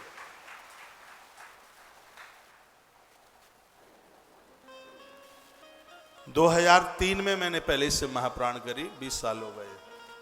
मेरी पहली से महापुराण की कथा 2003 सावन का महीना था, आज भी मुझे ध्यान है, भगवान बटेश्वर नाथ को सुनाई। 101 मंदिर हैं वहाँ, यमुना जी उल्टी बह रही है। औरंगजेब ने यहाँ का प्रभाव देखा, उस समय भारी भीड़। आज भी बैजनाथ भगवान के बाद दूसरा नंबर बटेश्वर नाथ का ही है। सावन में एक दिन में 1 लाख कावड़ चढ़ जाती है, इतना अद्भुत स्थान है, कभी जाइएगा वहाँ। मेरे जीवन की अंतिम कथा बटेश्वर नाथ में ही होगी, ये मैं बहुत अनाउंस पहले कर चुका हूँ। जिस समय भी कभी मुझे कथाओं से विराम लेना होगा और ये लगेगा कि अब मैं कथा कहने के लायक नहीं हूँ और अब मुझे कथा का विराम लेना है, तो मेरे जीवन की सबसे अंतिम कथा, मेरे जीवन की पहली कथा बरसाने में हुई है। बरसाने के पास एक गांव है, गुर्जरों का गांव है, और ऐसा बताते हैं भगवती राधा रानी का भी तो पूरा परकर गुर्जरों में ही था। तो मैं बड़ा बड़भागी हूँ ऐसी जगह पर जिसकी कृपा बराबर बरस रही है। ऐसे बरसाने से हमने श्रीमद् भागवत को आरंभ किया, नारायण से शुरू, हरि से आरंभ किया है और हर के चरणों में जाकर के कथा समर्पित होगी। उस बटेश्वर नाथ की पिंडी पर औरंगजेब ने 3 प्रहार किए। पहला प्रहार किया, उसमें से जल की धारा फूटी। फिर उसने दूसरा प्रहार किया, उसमें से दूध की धारा फूटी। फिर उसने एक प्रहार किया तो महादेव की पिंडी में से रक्त का फुहारा बाहर निकल कर आया। और वहां का ये महात्म्य बताता है, वहां के लोग कहते हैं कि पिंडी में से आवाज आ रही थी, हे धूर्त, अब तू 24 घंटा जिंदा नहीं रह पाएगा। और वहां से जब वो वापस हुआ, उसकी मृत्यु हो गई, फिर वो बच नहीं पाया। ये बड़े सिद्ध हैं। एक राजा को पहले के समय में ऐसा होता था, विवाह से, बच्चों के जन्म से पहले ही उनके संबंध हो जाते थे।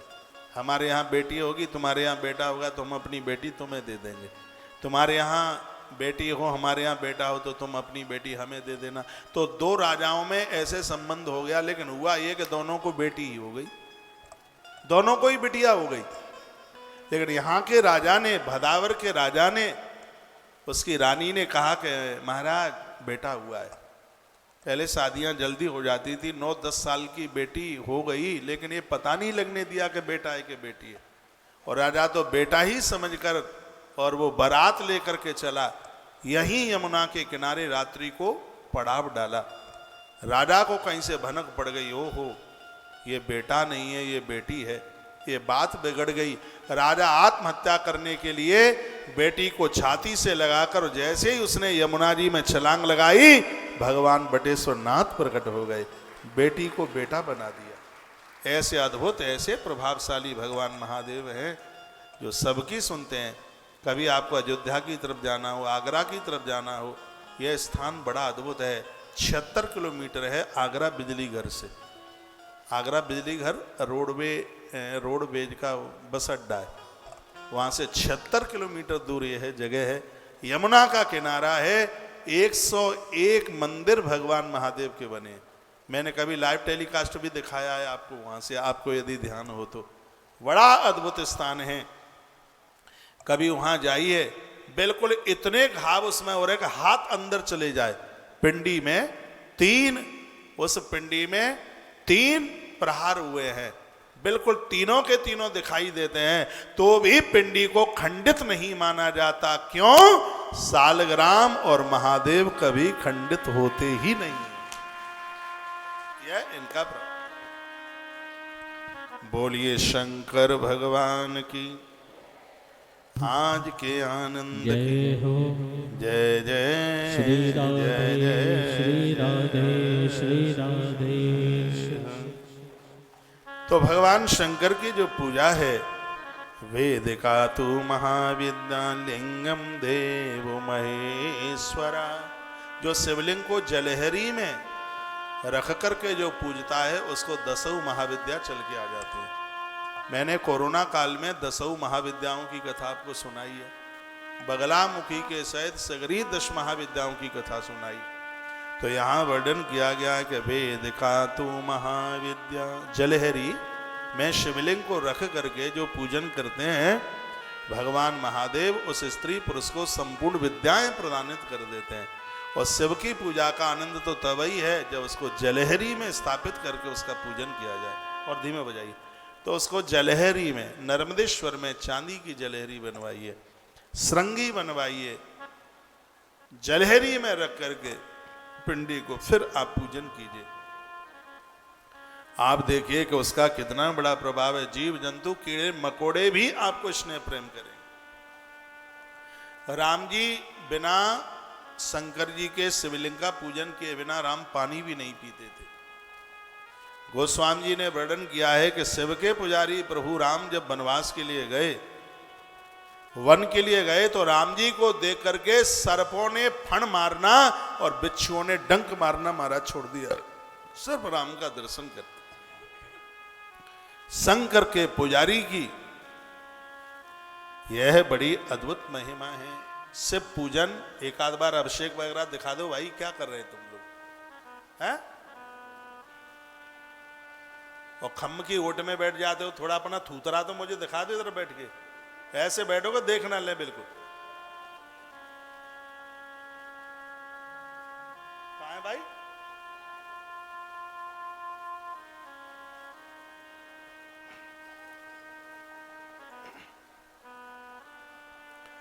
बोलिए बटेश्वरनाथ भगवान की जय हो।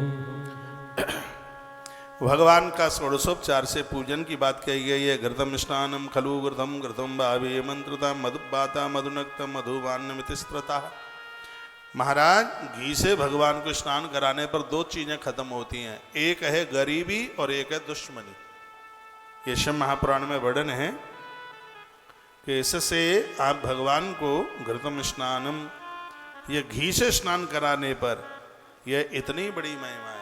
तो भगवान शिव को पंचामृत से नमो ज्येष्ठाय मंत्रेण दधाने विद्यमुत्तम, मंत्र आते हैं तो मंत्र बोलिए, मंत्र नहीं आते हैं तो आप पंचाक्षर मंत्र के द्वारा ओम नमः शिवाय, हरि ओम नमः शिवाय कह करके भगवान को स्नान पूजन कीजिए। दीप मंत्रेण महासम्मो निराजानन विदुम चरित। दिया से, दिया देखिए पूजा में दीपक जलाओ, दिया नहीं है कपूर जलाओ, कपूर भी नहीं है पानी का लोटा रखो, ये कर्म साक्षी देवता है। वैसे जहां तक बन जाए तो पूजा में दिया जरूर जलाइए। दीप मंत्रेण वासम्मो निराजान विदम चरेत, दिए की भी पूजा होती है। पुष्पांजलि चरेद भक्ता इमा रुद्राय चार चाह, और पूजा के सबके बाद में फूल चढ़ाया जाता है पुष्पांजलि। उस फूल के चढ़ाने से जो भी कुछ कमी पूजा में रह गई है, कोई अनभिज्ञता रह गई है, और लास्ट में उस फूल को चढ़ाने से वह सब पूरा हो जाता है। यदि आपसे बन जाए तो एक ध्यान याद कर लीजिएगा। भगवान महादेव का ये बड़ा अद्भुत ध्यान है, जो कि श्री शिव महापुराण के विद्येश्वर संहिता के अध्याय नंबर 20 के श्लोक नंबर 52 में इस ध्यान का वर्णन किया गया है। कर्मकांडी ब्राह्मण लोग खूब बोलते रहते हैं, ध्याये नित्यम महेशम रजत गिरिनिभम चारु चंद्रावतंसम रत्नाकल्पोज्ज्वलांगम परशुमृगवरावीति हस्तं प्रसन्नम पद्मासीनं समन्तात् स्थितममर्गडै व्याघ्रकृत्यं वशानम् विश्वाधम विश्वबीजम निखिल भयहर पंचभक्तम त्रिनेत्रम। इसका अर्थ है 5 मुख वाले, हे 5 मुख वाले एवं हे त्रिनेत्रधारी महेश्वर, हम आपका ध्यान करते हैं। आप जो चांदी के पर्वत के समान शुभ्रू वर्ण वाले आप हैं, सुंदर चंद्रमा आपके माथे पर विराजित है, जिनके श्री अंगों में रत्न सुशोभित हो रहे हैं, रत्न जगमगा रहे हैं, एक हाथ में आप परशु मृगी मुद्रा लिए हुए बर मुद्रा अभय मुद्रा धारण किए हैं, जो प्रसन्न एवं पद्मासन लगाए हुए बैठे हैं। चारों ओर देवता लोग खड़े होकर जिनकी स्तुति कर रहे हैं, जो बागंबर धारण किए हुए हैं और जो विश्व के आदि अनंत है, विश्व के कारण समस्त प्राणियों को दुख से दूर करने वाले हैं। ऐसे सदा से भगवान को हम वंदन करते हैं, पूजन करते हैं, प्रणाम करते हैं। पार्थिव पूजा में तो इस ग्रंथ में लिखा है कि इसका उच्चारण हो जाए तो बड़े आनंद की बात हो जाएगी। कहा गया है कि इति ध्यात्पाच संपूज्य पार्थिवम लिंगम उत्तमम जपेत पंचाक्षरम मंत्रम गुरु दत्तम यथा विधि। यदि यह पंचाक्षर मंत्र गुरु महाराज के मुख से मिल गया है और इससे आप स्तुति भगवान शंकर की करते हैं तो 16 उपचारों की पूजा बिना मंत्र जाने हुए सिर्फ ओम नमः शिवाय से ही अपने आप में पूरी हो जाती है। ऐसा वर्णन किया गया है, ऐसा कहा गया है।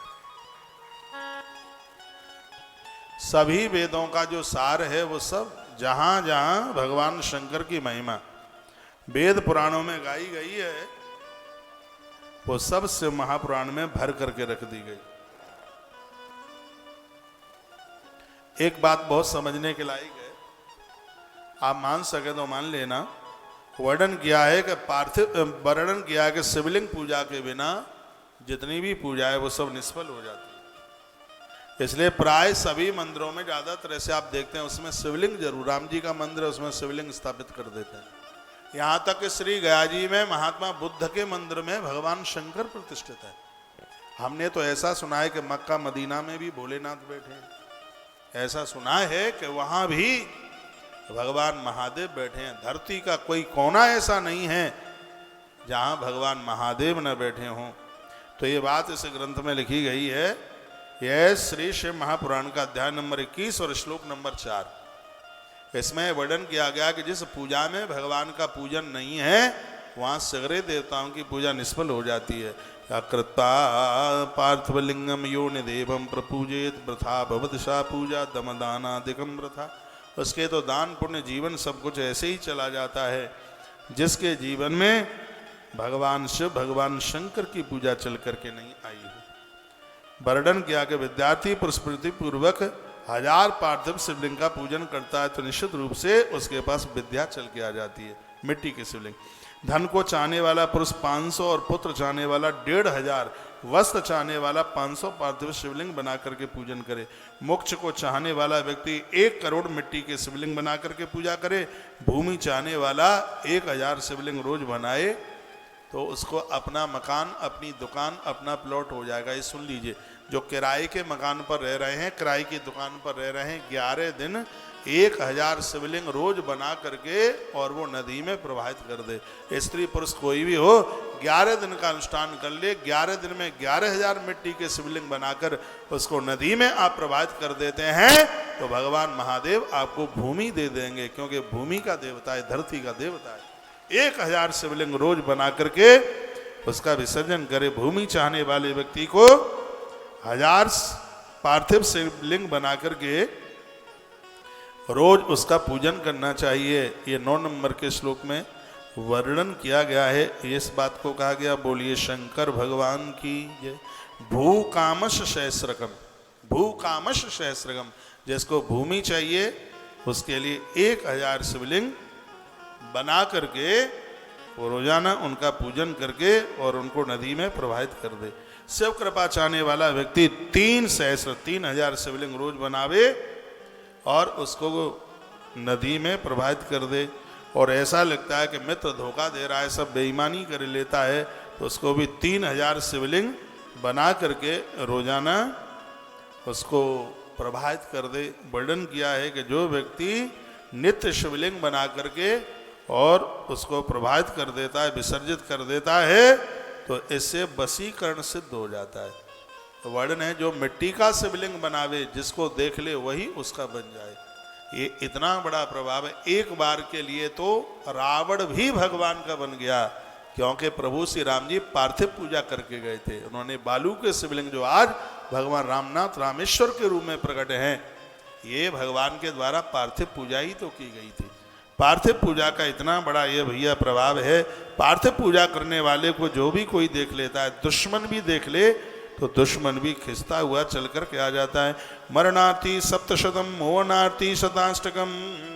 जो मरणासन्न व्यक्ति है उसके लिए 700 शिवलिंग बनाकर उसकी पूजा करें। उच्चाटन प्रशैव सहस्रम शयितुक तथा वर्णन किया जो 1000 शिवलिंग रोज बनाता है उसके ऊपर किसी का उच्चाटन नहीं होता। उसके घर में किसी भी प्रकार के द्वारा किए गए ये दुनिया भर के खोटे काम है, नींबू काट देते हैं और पता नहीं क्या क्या उल्टा पुल्टा कर देते हैं। जिसके घर में भगवान शिव की पूजा होती है उसके ऊपर जादू टोने किसी का भी कोई भी प्रभाव नहीं होता, ऐसा वर्णन है। शंकर जी की पिंडी बनाई, पूजन किया और उसके ऊपर काली मिर्च के द्वारा अर्चन किया। काली मिर्च तो जानते हैं, 108 काली मिर्च लीजिए और इसमें ओम नमः शिवाय बोल करके पूज्यामी, ओम नमः शिवाय पूज्यामी, ओम नमः शिवाय पूज्यामी।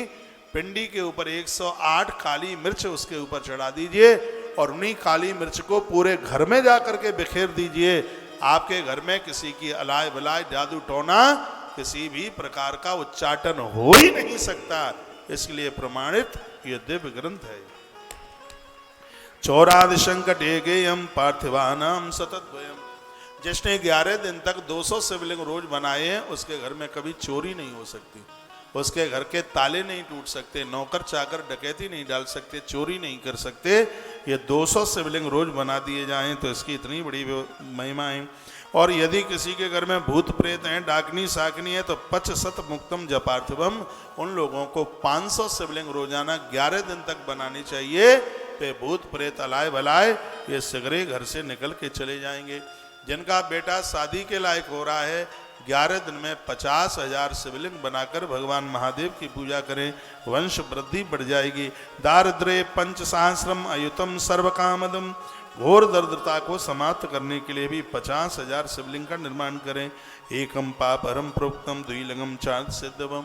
ये तो 50,000 बहुत बड़ी बात हो गई, आपने अपने हाथों से एक शिवलिंग का भी निर्माण कर लिया है तो भगवान पापों को जला करके राख कर देते हैं। भगवान शंकर इतने प्रसन्न होते हैं।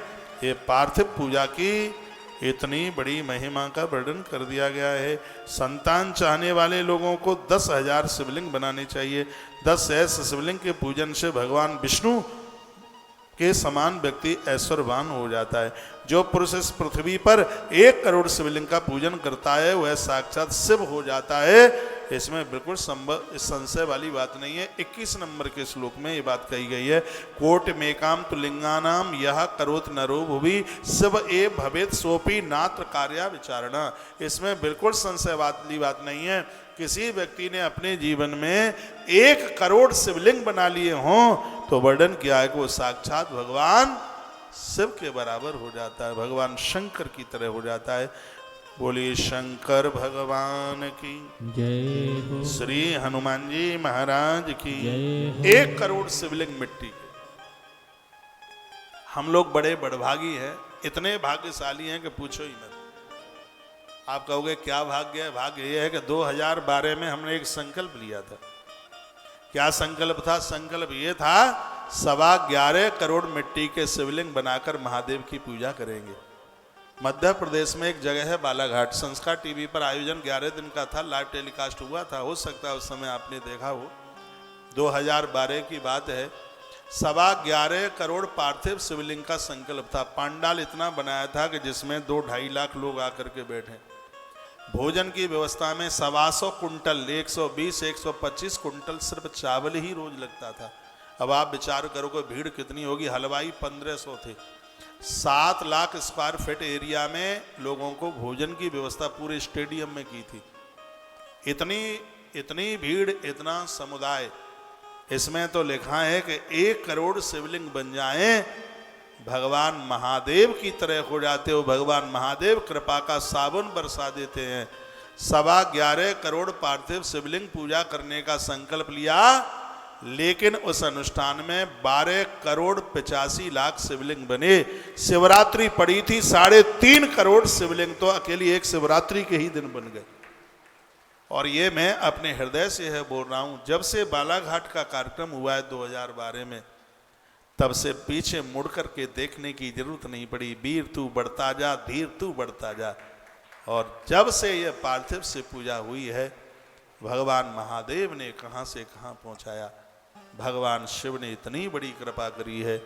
ये बात मैं आपके बीच में इसलिए रख रहा हूँ कि शिव की पूजा से आप भी जुड़ जाएं।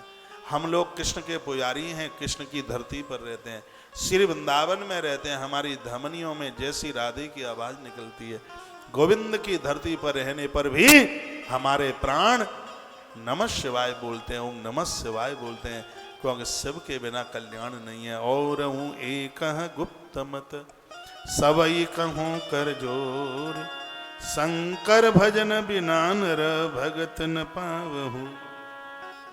शंकर जी के बिना भक्ति नहीं मिलेगी, इसलिए भगवान महादेव से, भगवान शंकर के साथ जरूर जुड़िए।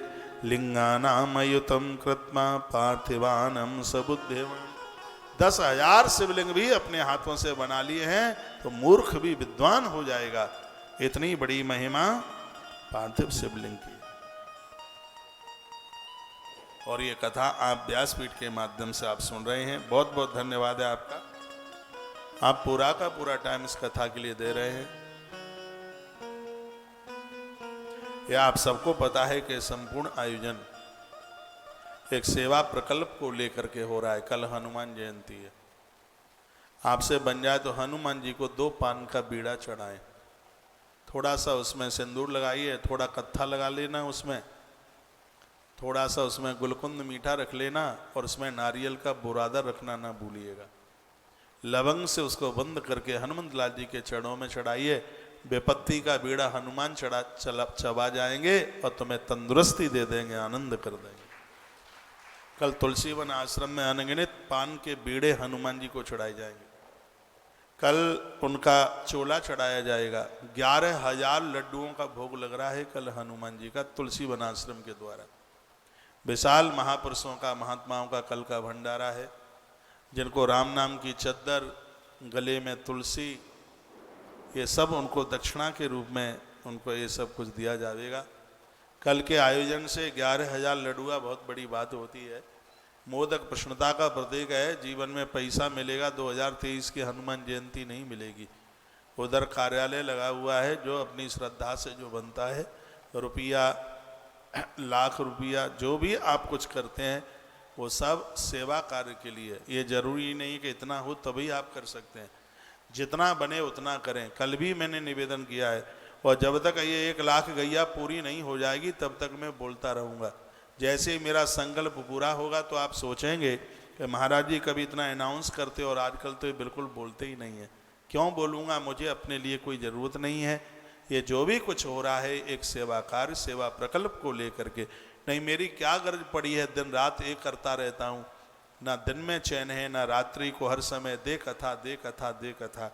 आपको तो मेरे लिए ताली बजानी चाहिए, इसलिए क्योंकि आपके धन का सदुपयोग करा रहा हूँ, इसलिए। नहीं तो पता नहीं है पैसा पूसा कहाँ ये खर्च हो जाता, कहाँ ये चला जाता। धन धर्म में लग रहा है। मैंने तो 28-29 साल में विशेष रूप से देख लिया है, पेट तो सूकर और कुकर भी भर लेते हैं, धन तो धर्म के ही लिए है। धन धर्म में लगे तो ही ज़्यादा ठीक है। धर्म 2 प्रकार से कमाया जाता है, एक देह से और एक धन से। शरीर स्वस्थ है, इसको धर्म में लगाइए। ईश्वर ने 2 पैसे दे दिए तो उसको भी धर्म में लगाइए। कल बजरंगबली हनुमंत लाल जी महाराज की पूर्णमासी व्रत वाली पूर्णिमा आज है। सत्यनारायण भगवान वाली पूर्णिमा कल है, पर्व वाली पूर्णिमा कल है। कल भोर में थोड़ा जल्दी से नहा लेना। चैत्रीय पूर्णिमा को भी एक बहुत बड़ी पूर्णिमा माना गया है। जिस पूर्णमासी में हनुमान जी आते हैं वह पूर्णिमा साधारण नहीं है, वो बहुत अद्भुत है। बजरंगबली हनुमंत लाल जी महाराज को जानने मानने वाले जो लोग हैं, कल के सेवा कार्य से आप जरूर जुड़िएगा। जो भी आपसे जो जितना बनता है, गौ माता के अक्षयवृत्ति सेवा में आप जरूर जुड़िए। 21,000 रुपये का सहयोग है। निर्माण में भी आप जुड़िए, 7,000 रुपये का सहयोग है। इतना अद्भुत, इतना अद्भुत। कल रात्रि को हम वीडियो, ये बालक